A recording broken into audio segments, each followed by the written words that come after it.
ఓం శాంతి. Murali date 4/7/2025. ఈరోజు బాబా చెప్తున్నారు, బంధన ముక్తులుగా అయ్యి బాబా సేవలో నిమగ్నం అవ్వండి. ఎందుకంటే ఈ సేవలో చాలా శ్రేష్టమైన సంపాదన ఉంది. 21 జన్మల ప్రాప్తి లభిస్తుంది. 21 జన్మల కోసం వైకుంఠానికి యజమానిగా అవుతారు. బాబాని తెలుసుకున్న ప్రతి ఒక్క పిల్లలు ఈ అలవాటు చేసుకోవాలి. జ్ఞానం తెలుసుకున్నవారు జ్ఞానాన్ని వినిపించే అలవాటు చేసుకోండి. మీకు రోజు జ్ఞానం చెప్పే టీచరు ఒకవేళ ఎక్కడికైనా వెళితే ఏం చెయ్యాలి? పరస్పరం కలిసి క్లాస్ చేసుకోవాలి. మీ సమానంగా అనేకులను తయారు చెయ్యాలి. అయ్యో, మురళి వినిపించే అక్కయ్య లేదే అని తికమక పడకండి. చదువు చాలా సులభం. అలవాటు చేసుకోవాలి.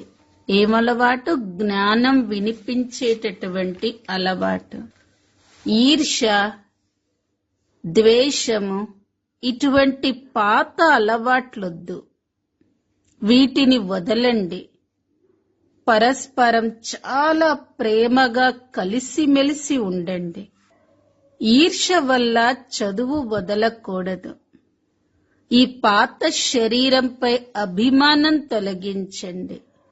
జ్ఞానాన్ని వినిపిస్తూ అనేకులను మీ సమానంగా చేసే సేవ చెయ్యండి. ఈ ఆత్మిక వ్యాపారంలో మునిగి ఉండండి. సంగమయుగ బ్రాహ్మణ జీవిత విశేషత అతీంద్రియ సుఖంలో ఊగటం. అతీంద్రియ సుఖ అనుభూతి ఎప్పుడు పొందలేము. సంతోషంగా ఎప్పుడు ఉండలేము. మానసిక సంకల్పాల బంధనం వల్ల సంతోషంగా ఉండలేము. వ్యర్థ ఆలోచనలు, ఈర్ష్య, నిర్లక్ష్యం, సోమరితనపు ఆలోచనలు ఇవే ఒక బంధనం, మానసిక బంధనం. ఇటువంటి బంధనంలో ఉన్న ఆత్మ అభిమానిగా ఉంటారు. ఎప్పుడు కూడా ఇతరుల దోషం గురించే ఆలోచిస్తూ ఉంటారు. ఎవరు? మానసిక బంధనంలో ఉన్నవారు. ఏంటి మానసిక బంధనం? వ్యర్థంగా ఆలోచించటం. ఈర్ష్య, నిర్లక్ష్యం, సోమరితనం యొక్క ఆలోచనలే మానసిక బంధనం. ఈ బంధనంలో ఉన్న ఆత్మ అభిమానానికి వశమయ్యి ఇతరుల దోషం గురించే ఆలోచిస్తారు. ఇంకా వారిలో అనుభూతి యొక్క శక్తి సమాప్తమైపోతుంది. రియలైజ్ అయ్యే శక్తి ఉండదు. అందుకనే ఈ సూక్ష్మ బంధనంతో కూడా ముక్తులుగా అవ్వండి. అప్పుడే ముక్తి దాతలుగా అవ్వగలుగుతారు. మన దగ్గరికి దుఃఖం యొక్క అల కూడా రాకూడదు. అంత సంతోష గనితో సంపన్నంగా ఉండండి. ఎంత సంతోషంగా ఉండాలంటే దుఃఖం అనేది కొంచెం కూడా మన దగ్గరికి రాకూడదు. అంత సంతోషంలో సంపన్నంగా ఉండండి. ఎవరం మనం? ముక్తిదాతలం. ముక్తిదాతగా అవ్వాలంటే సూక్ష్మ బంధనం నుండి కూడా ముక్తులుగా కావాలి. ఈ రోజటి మధుర మహావాక్యాలు. మధురమైన పిల్లలు, బంధన ముక్తులై సేవలో తత్పరులవ్వండి. ఎందుకంటే ఈ సేవలో చాలా శ్రేష్టమైన సంపాదన ఉంది. 21 జన్మలకు మీరు వైకుంఠానికి యజమానులుగా అవుతారు. ప్రశ్న: ప్రతి పిల్లలు ఏ అలవాటు చేసుకోవాలి? జవాబు: మురళి పాయింట్స్ పై వివరించే అభ్యాసం ప్రతి ఒక్కరూ చెయ్యాలి. బ్రాహ్మణి అంటే టీచర్ ఒకవేళ ఎక్కడికైనా వెళితే పరస్పరం కలుసుకొని క్లాస్ చేసుకోవాలి. ఒకవేళ మురళిని వినిపించటం నేర్చుకోలేదంటే మీ సమానంగా ఎలా తయారు చేస్తారు? బ్రాహ్మణి లేకుంటే తికమక పడకూడదు. చదువు చాలా సులభం. క్లాస్ చేస్తూ ఉండండి. ఈ అభ్యాసం కూడా చెయ్యాలి. పాట: మనస్సు అనే అద్దంలో ముఖం చూసుకోవాలి. పాపమెంత పుణ్యమెంత చేశాము చేస్తున్నాము అనేది. ఓం శాంతి. పిల్లలు వినేటప్పుడు స్వయాన్ని ఆత్మ నిశ్చయం చేసుకొని కూర్చోవాలి. బాబా అర్థం చేయిస్తున్నారు అని నిశ్చయం ఉండాలి. ఈ మతం ఒక్క బాబా మాత్రమే ఇస్తారు. దీనిని శ్రీమతము అంటారు. శ్రీ అంటే శ్రేష్టాతి శ్రేష్ట. వారు అనంతమైన తండ్రి. వారిని సర్వశ్రేష్టమైన భగవంతుడు అని అంటారు. చాలా మంది మనుష్యులు ప్రేమతో భగవంతుణ్ణి తండ్రిగా కూడా భావించరు. భలే శివుని భక్తి చేస్తారు, చాలా ప్రీతితో స్మృతి చేస్తారు. కానీ మనుష్యులందరిలో పరమాత్మ ఉన్నారు అని చెప్పినందున ఆ ప్రేమ ఎవరితో జోడించాలి? అందుకే తండ్రి పైన విపరీత బుద్ధి ఉన్నవారిగా అయ్యారు. భక్తి మార్గంలో ఏదైనా దుఃఖము లేక రోగము మొదలైనవి వచ్చినప్పుడు ప్రేమ చూపిస్తారు. భగవంతుడా రక్షించు అని వేడుకుంటారు. శ్రీమద్ భగవద్గీత. గీత అంటే శ్రీమత్ భగవంతుని నోటి నుండి వెలువడింది అని పిల్లలకు తెలుసు. మరి ఇతర ఏ శాస్త్రాలలోనూ భగవంతుడు రాజయోగాన్ని నేర్పించటం కానీ శ్రీమతాన్ని ఇవ్వటం కానీ జరగలేదు. ఒక్క భారతదేశపు గీతకే ప్రభావం కూడా చాలా ఉంది. ఒక్క గీత మాత్రమే భగవంతుడు ద్వారా గాయనం చెయ్యబడింది. భగవంతుడు అని అనగానే ఒక్క నిరాకారిని వైపే దృష్టి వెళుతుంది. వ్రేలితో పైకి చూపిస్తారు. కృష్ణుడు గురించి ఎప్పుడూ అలా చెప్పరు. ఎందుకంటే అతను దేహదారి కదా. ఇప్పుడు మీకు భగవంతునితో గల సంబంధం గురించి తెలిసింది. అందుకే తండ్రిని స్మృతి చెయ్యండి. వారిపైన ప్రీతిని ఉంచండి అని చెప్తారు. ఆత్మ తన తండ్రిని జ్ఞాపకం చేస్తుంది. ఇప్పుడు ఆ భగవంతుడే పిల్లలైన మిమ్మల్ని చదివిస్తున్నారు. కావున ఆ నష చాలా ఉండాలి. ఆ నష స్థిరంగా కూడా ఉండాలి. బ్రాహ్మణి ఎదురుగా ఉంటే నష పెరగటం, బ్రాహ్మణి లేకుంటే నష దిగిపోవటం కాదు. బ్రాహ్మణి లేకుంటే మేము క్లాసు నడిపించలేము అనకూడదు. కొన్ని సేవా కేంద్రాలలో బ్రాహ్మణి 5 నెలలు 6 నెలలు ఎక్కడికైనా సేవ కోసం వెళ్ళినా పరస్పరం కలిసి విద్యార్థులే సేవా కేంద్రాన్ని సంభాళన చేస్తారు. ఎందుకంటే చదువు చాలా సహజమైనది. కొందరు బ్రాహ్మణి లేకుంటే గుడ్డివారిగా కుంటివారిగా అయిపోతారు. బ్రాహ్మణి వెళ్ళిపోతే సేవా కేంద్రానికి వెళ్ళటమే మానేస్తారు. అరే, ఇంతమంది ఉన్నారు, క్లాసు జరుపుకోలేరా? గురువు ఎక్కడికైనా వెళితే శిష్యులందరూ కలిసి సంభాళన చేస్తారు కదా.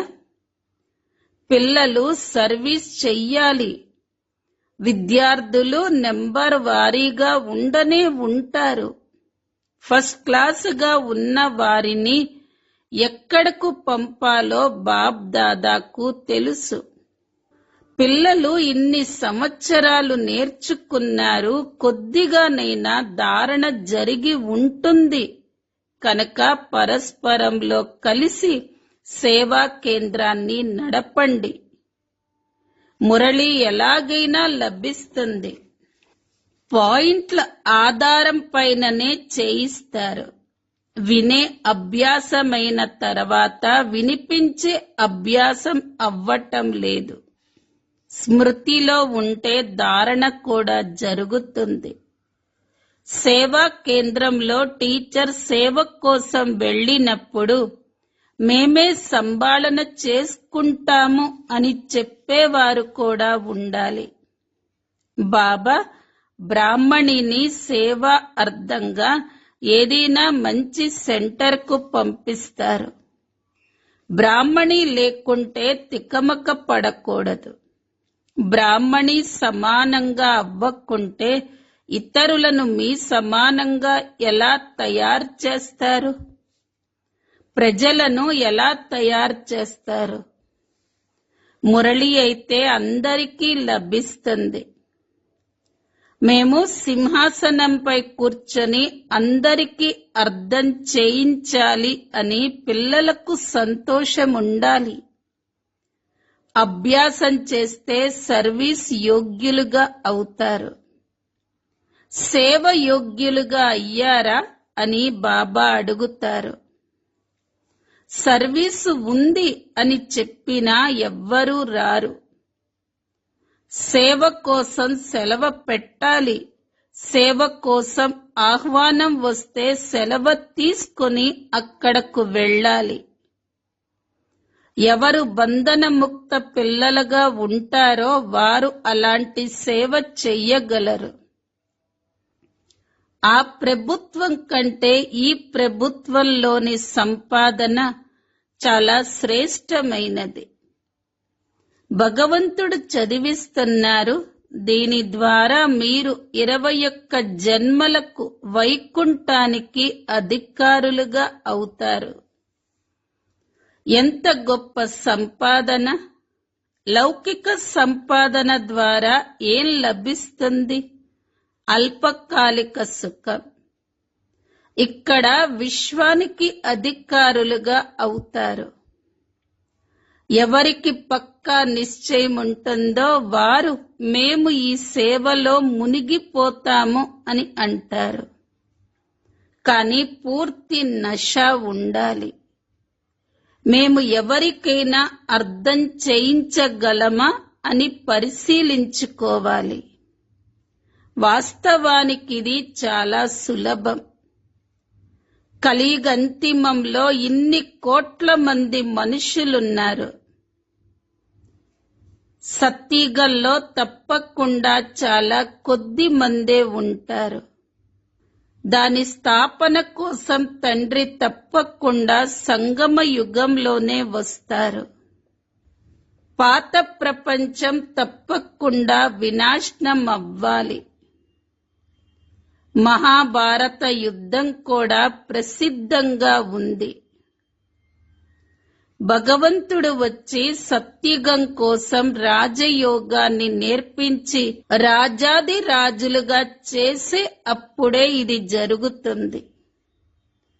కర్మాతీత స్థితిని ప్రాప్తి చేయిస్తారు. దేహ సహితంగా దేహం యొక్క సర్వ సంబంధాలను వదిలి నన్నొక్కరిని స్మృతి చేస్తే పాపాలు సమాప్తమైపోతాయి. స్వయాన్ని ఆత్మగా భావించి తండ్రిని స్మృతి చెయ్యాలి. ఇదే శ్రమ.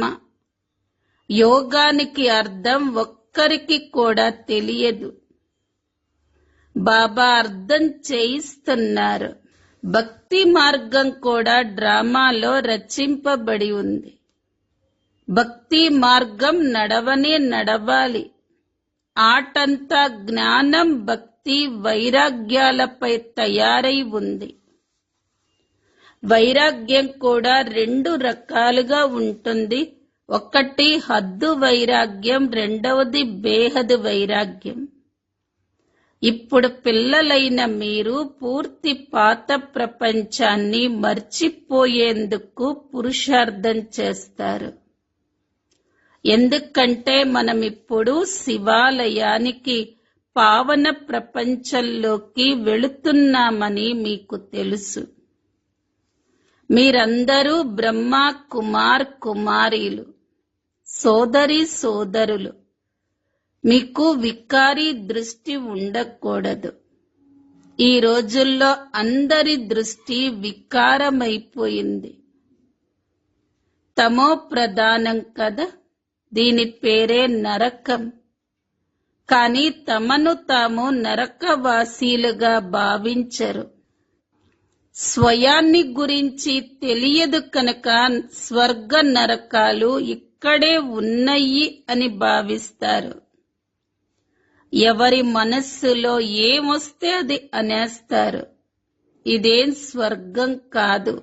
స్వర్గంలో రాజ్యం ఉండేది. ధర్మపరులుగా సత్యంగా ఉండేవారు. ఎంత బలముండేది. ఇప్పుడు మీరు మళ్ళీ పురుషార్థం చేస్తున్నారు. విశ్వ అధికారులుగా అవుతారు. మీరు విశ్వ అధికారులుగా అయ్యేందుకు ఇక్కడకు వస్తారు. హెవెన్లీ గాడ్ ఫాదర్ ఎవరినైతే శివ పరమాత్మ అంటారో వారే మిమ్మల్ని చదివిస్తున్నారు. పిల్లలకు చాలా నశ ఉండాలి. పూర్తి సహజమైన జ్ఞానం. పిల్లలైన మీలో ఏవైతే పాత అలవాట్లున్నాయో దాన్ని వదిలేయాలి. ఈర్ష్యపడే అలవాటు కూడా చాలా నష్టపరుస్తుంది. మీకు పూర్తి ఆధారమంతా మురళీపైనే ఉంది. మీరు ఎవరికైనా మురళీపై అర్థం చేయించవచ్చు. కానీ కొంతమందికి లోపల ఈర్ష్య ఉంటుంది. వీరేమైనా బ్రాహ్మణీయ, వీరికేం తెలుసు అని అనుకుంటారు. మరుసటి రోజు రానే రారు. అలాంటి పాత అలవాట్లు ఉండటం వల్ల డిసర్వీస్ కూడా జరుగుతుంది. జ్ఞానమైతే చాలా సహజం. కుమారీలకు వేరే బాధ్యతలే లేవు. ఆ విద్య మంచిదా లేక ఈ విద్య మంచిదా అని వారిని అడగటం జరుగుతుంది. ఇదే చాలా మంచిది అని చెప్తారు. బాబా, మేమిక ఆ విద్యను చదవము, మనస్సు పెట్టుకోలేకున్నాము. లౌకిక తండ్రికి జ్ఞానం లేకుంటే పిల్లలు దెబ్బలు తింటారు. కొంతమంది కుమారీలు బలహీనంగా కూడా ఉంటారు. ఈ చదువు ద్వారా మేము మహారాణులుగా అవుతామని అర్థం చేయించాలి కదా. ఆ చదువు ద్వారా పైసాకు పనికిరాని ఉద్యోగం ఏం చేస్తారు? ఈ చదువు భవిష్యత్ 21 జన్మలకు స్వర్గానికి యజమానులుగా చేస్తుంది. ప్రజలు కూడా స్వర్గవాసులుగా అవుతారు కదా. ఇప్పుడైతే అందరూ నరకవాసీలే. బాబా చెప్తున్నారు, మీరు ఒకప్పుడు సర్వగుణ సంపన్నులుగా ఉండేవారు. ఇప్పుడు మీరెంత తమో ప్రధానంగా అయ్యారు. మెట్లు దిగుతూ వచ్చారు. భారతదేశం దేనినైతే బంగారు పిచ్చుక అని అనేవారో ఇప్పుడు రాతి పిచ్చుకగా కూడా లేదు. భారతదేశం 100% సంపన్నంగా ఉండేది. ఇప్పుడు 100% దివాళా తీసింది. మనం విశ్వానికి అధికారులుగా పారసనాథులుగా ఉండేవారిమి. తర్వాత 84 జన్మలు తీసుకుంటూ ఇప్పుడు రాతినాథులుగా అయిపోయాము. మనుష్యులమే కాని పారసునాథ్ పత్తర్నాథ్ అని చెప్పబడుతుంది. మేమెంత వరకు యోగ్యులుగా ఉన్నామని మిమ్మల్ని మీరే చూసుకోండి అన్న పాట కూడా విన్నారు. నారదుడు ఉదాహరణ ఉంది కదా. రోజు రోజుకి దిగిపోతారు, దిగజారుతూ ఒక్కసారిగా ఊబిలో గొంతు వరకు కూరుకుపోయి ఉన్నారు. బ్రాహ్మణులైన మీరిప్పుడు జుట్టు పట్టుకొని ఊబి నుండి అందరినీ బయటకు తీస్తారు. మరిక దేనితోనూ పట్టుకునేందుకు వేరే స్థానమే లేదు కనుక పిలక పట్టుకోవటమే సులభం. ఊబి నుండి వెలికి తీసేందుకు పిలకను పట్టుకోవలసి ఉంటుంది. ఊబిలో ఎంత కూరుకుపోయారంటే చెప్పలేము. భక్తి రాజ్యం కదా. ఇప్పుడు మీరు బాబా కల్పకృతం కూడా మీ వద్దకు రాజభాగ్యాన్ని తీసుకోటానికి వచ్చాము అని అంటారు. లక్ష్మీనారాయణల మందిరాలను నిర్మిస్తూ ఉంటారు, కానీ వారు విశ్వ అధికారులుగా ఎలా అయ్యారో వారికి తెలియదు. మీరు ఇప్పుడు ఎంత వివేకవంతులుగా అయ్యారు. వీరు రాజభాగ్యాన్ని ఎలా తీసుకున్నారో, మళ్ళీ 84 జన్మలెలా తీసుకున్నారో మీకు తెలుసు. బిర్లా అనేక దేవాలయాలని కట్టిస్తారు. బొమ్మలు తయారు చేసినట్లు చేస్తారు.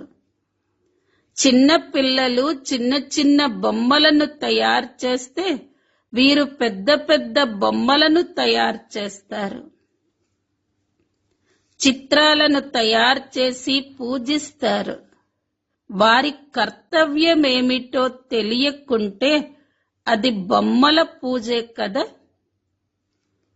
బాబా మనల్ని గొప్ప ధనవంతులుగా తయారు చేశారని మీకు తెలుసు. ఇప్పుడెంత పేదవారిగా అయిపోయారు.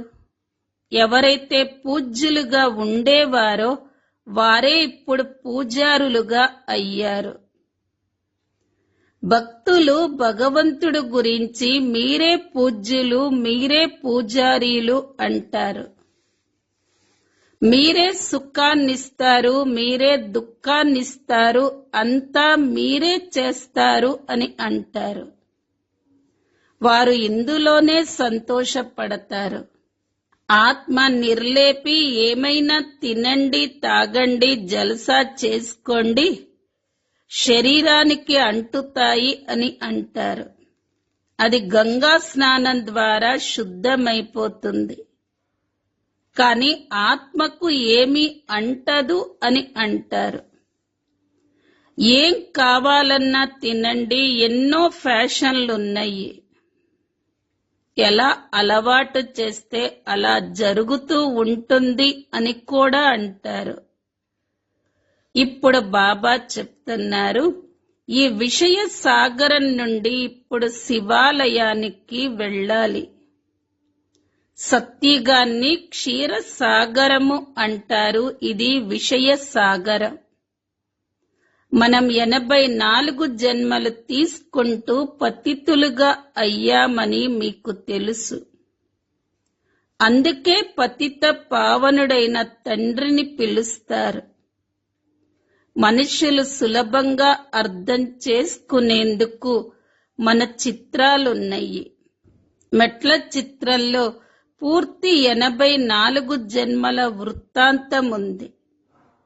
ఈ సహజ విషయం కూడా ఎవరికి అర్థం చేయించకుంటే వీరు పూర్తిగా చదవలేదు అని, ఉన్నతి అవ్వటం లేదని బాబా భావిస్తారు. బ్రాహ్మణులైన మీ కర్తవ్యం భ్రమరం వలె పురుగులను భూభూ చేసి మీ సమానంగా చెయ్యటం. మీ పురుషార్థం ఏమిటి అంటే సర్పం వలె పాత శరీరాన్ని వదిలి నూతనమైనది తీసుకోవటం. ఇది పాత కుళ్ళిపోయిన శరీరమని మీకు తెలుసు. దీనిని వదిలేయాలి. ఈ ప్రపంచమే పాతది, శరీరం కూడా పాతది. దీన్ని వదిలి ఇప్పుడు నూతన ప్రపంచంలోకి వెళ్ళాలి. ఈ చదువు నూతన ప్రపంచమైన స్వర్గం కోసము అని మీకు తెలుసు. ఈ పాత ప్రపంచం సమాప్తమవ్వనున్నది. కేవలం సాగరం యొక్క ఒకే ఒక అల ద్వారా అంతా వినాశనమవుతుంది. వినాశనమైతే అవ్వవలసిందే కదా. ప్రకృతి వైపరీత్యాలు ఎవరినీ వదలవు. మధురాతి మధురమైన అపురూపమైన పిల్లలకు మాతా పిత బాప్ దాదాల ప్రియ స్మృతులు మరియు గుడ్ మార్నింగ్. ఆత్మిక పిల్లలకు ఆత్మిక తండ్రి నమస్తే. ఆత్మిక పిల్లలవి ఆత్మిక తల్లి తండ్రికి ప్రియ స్మృతులు, గుడ్ మార్నింగ్ మరియు నమస్తే. ధారణ కోసం ముఖ్య సారం. మొదటి పాయింట్, లోపల ఈర్ష్య మొదలైన పాత అలవాట్లన్నీ వదిలి పరస్పరం చాలా ప్రేమతో కలిసిమెలిసి ఉండాలి. ఈర్ష్య కారణంగా చదువుని వదిలిపెట్టకూడదు. రెండో పాయింట్, ఈ పాత పాడైపోయిన శరీరంపై అభిమానాన్ని వదిలేయాలి. భ్రమరం వలె జ్ఞానాన్ని భూభూ చేసి పురుగులను మీ సమానంగా చేసే సేవ చెయ్యాలి. ఈ ఆత్మిక వ్యాపారంలో మునిగిపోవాలి. వరదానం, మనస బంధనాల నుండి ముక్తులై అతీంద్రియ సుఖాన్ని అనుభూతి చేసే ముక్తిదాత భవ. అతీంద్రియ సుఖంలో ఊగటం ఇది సంగమయుగ బ్రాహ్మణుల విశేషత. కానీ మానసిక సంకల్పాల బంధనం అనేది ఆంతరిక సంతోషము లేక అతీంద్రియ సుఖాన్ని అనుభవం చెయ్యనివ్వదు. వ్యర్థ సంకల్పాలు, ఈర్ష, నిర్లక్ష్యము లేక సోమరితనపు సంకల్పాల బంధనంలో బంధింపబడటమే మానసిక బంధనం. ఇటువంటి ఆత్మ అభిమానానికి వశమై ఇతరుల దోషం గురించి ఆలోచిస్తూ ఉంటుంది. వారి అనుభూతి శక్తి సమాప్తమైపోతుంది. అందువలన ఈ సూక్ష్మ బంధనం నుండి ముక్తులుగా అవ్వండి. అప్పుడు ముక్తిదాతలుగా అవ్వగలరు. స్లోగన్, మీ వద్దకు దుఃఖం యొక్క అల కూడా రాకుండా ఉండే విధంగా సంతోష గనితో సంపన్నంగా ఉండండి.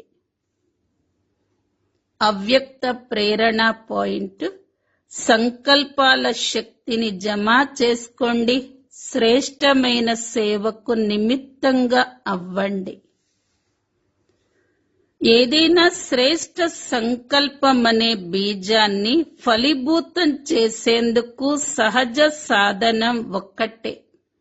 సదా బీజ రూపుడైన తండ్రి ద్వారా ప్రతి సమయం సర్వశక్తుల బలాన్ని ఆ బీజంలో నింపుతూ ఉండాలి. బీజ రూపం ద్వారా మీ సంకల్పం అనే బీజం సహజంగా స్వతహాగా వృద్ధి చెందుతూ ఫలీభూతమైపోతుంది. సహజంగా స్వతహాగా వృద్ధి చెందుతూ ఫలీభూతమైపోతుంది. సంకల్ప శక్తి జమ అవుతుంది. ఓం శాంతి.